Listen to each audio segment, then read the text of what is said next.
chapter. Glory to you, O Lord.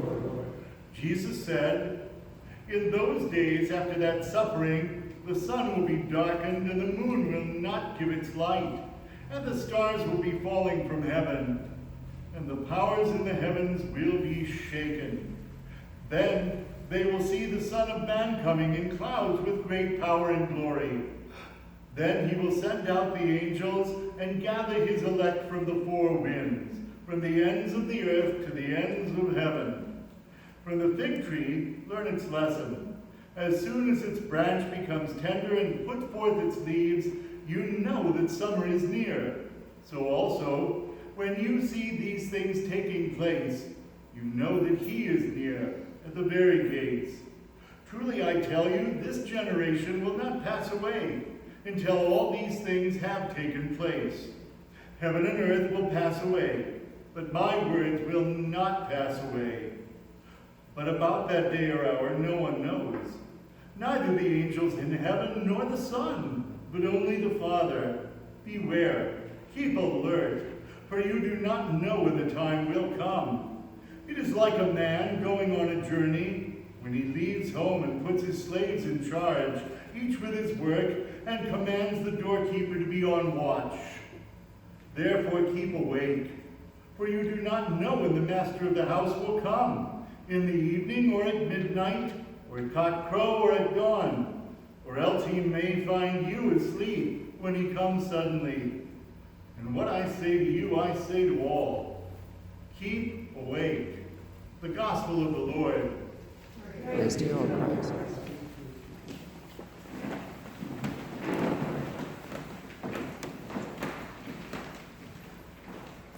Advent means that God is on the way.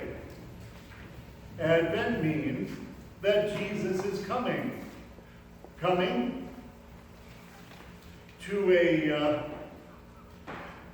cave in Bethlehem. I almost said to a cave in Bethlehem near you. That's ridiculous. Also at the end of time, to establish his kingdom forever. Two ways that Jesus is coming, but for both, the advice is the same. Be awake. Keep watch. Don't fall asleep. Know that he's coming. And begin to gear your life to his appearing, whenever that may be. We don't know when, but Jesus gives us the typical biblical signs, right? Stuff like the sun will be darkened, and the moon will not give its light, and the stars will be falling from heaven, and the powers in the heavens will be shaken. What did he say? And the moon will not give its light. A kind of shorthand for that occurred when two songwriters wrote a song back in 1947 for Doris Day. At least she was the first person to sing it. And the name of the song was No Moon Tonight. There's no moon at all. This is nothing like they told us of. Just to think we fell in love and there's no moon at all. No moon at all. No hope. No direction in the night. No light. How are we supposed to know our way? No moon at all. I started hanging out with this other guy in my neighborhood when I was about in 6th grade. We got along pretty well. We had the same interests. And one day he said, "You know what? You really need to meet my parents." I do? You do. How about come over after supper one night? My parents say, come over for ice cream about 7:30. What night?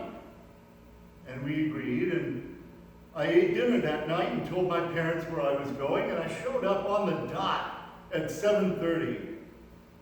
This was going to be really cool. And my friend opened the door and invited me in, and his dad greeted me and led me into the dining room where Mom was sitting down at the dining room table. They had the ice cream ready, 3 different flavors. And the dad asked me a little bit about myself and what I and his son were doing, and then they introduced the mom. And by then, I had already gotten it, that my friend's mom was blind. And I wondered why they were being so careful about that. And a couple of things occurred to me then, as they do now.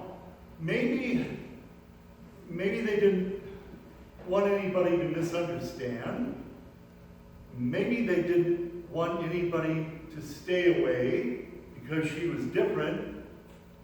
And maybe they didn't want anybody's pity. Unfortunately, my experience with things like this was very limited, and I became absolutely tongue-tied. I didn't know what to say, so I made a fool of myself by not saying anything at all.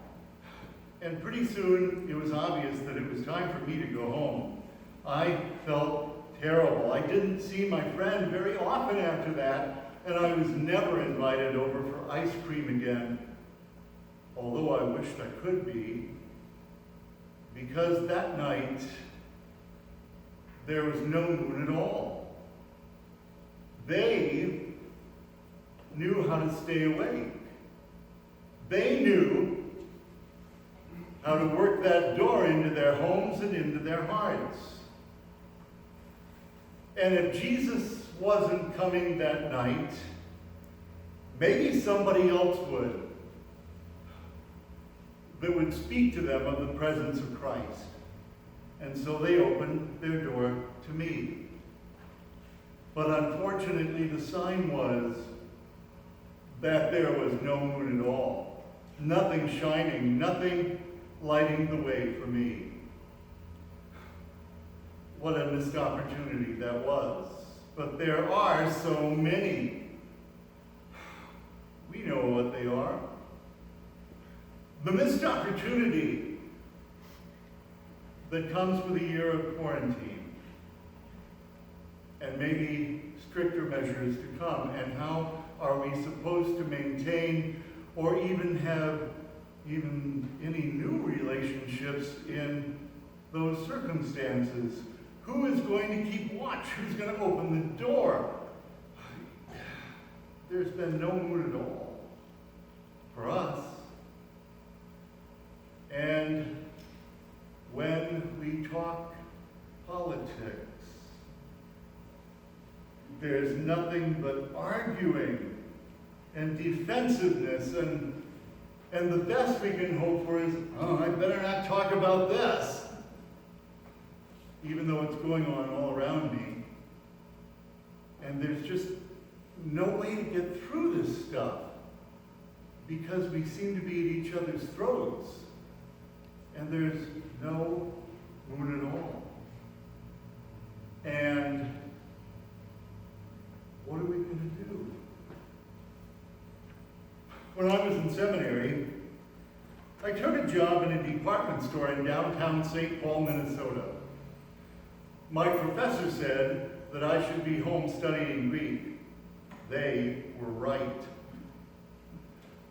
But I had another idea. I thought that my religious education really wouldn't be complete unless I took what I had learned during the day and used it at night out in the real world, on nights and Saturdays and Sunday afternoons. And so, there I was, one Saturday afternoon, in the small electrics and kitchen department of Dayton's department store, doing my job, selling to customers, and it was getting close to Christmas, so there were a lot of customers. Where did all these people come from, and what do they want from me? And I was getting a little burned out, and a little frazzled. That's when a woman came up to me with a black turtleneck on, and stunning black hair, and a black winter coat. And she said to me, do you have a magic mop? And my Heber's little brain thought, what are you going to do, fly away on it? What is a magic mop? So I said, instead of losing it, or being sarcastic, what is a magic mop? And she said, for people like me, it's indispensable.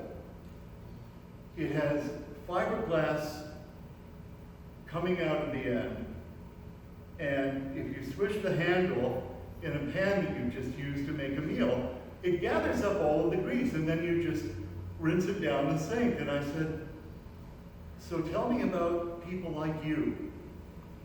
And she said, I need a new magic mop because I am blind. And things like that help me to be in an apartment by myself and maintain my independence, which is very important. So, do you have a magic mop? And I said, if there's one in this building, I'll find it. And she stood where she was, and I conducted my search, and I came back with one for her. Usually customers, especially around Christmas time, are ready to get on with it and go to the next department right away, but not her. We stood and talked for about 20 minutes to a half an hour, and I learned a lot about her. And I learned a little bit about me, and I learned a great deal about God. That when God talks about his Son coming to be with us, either in Bethlehem or at the end of time, you know what he's trying to do? He's trying to introduce his Son where there is no moon at all, where we don't know the way, where not only do we fall asleep at the door, but we don't even know how to get there anymore. And he creates trust among people who don't even know each other. And he heals the needs of the blind. And I'm talking about me, not that lady. And he heals relationships and makes trust possible. Not only between two people, but in communities that expect him to show up. Like once, on a night when there was no moon at all, and the one who promised to come was nailed to a cross, and someone reached out to him, and he was there, even though there was no moon.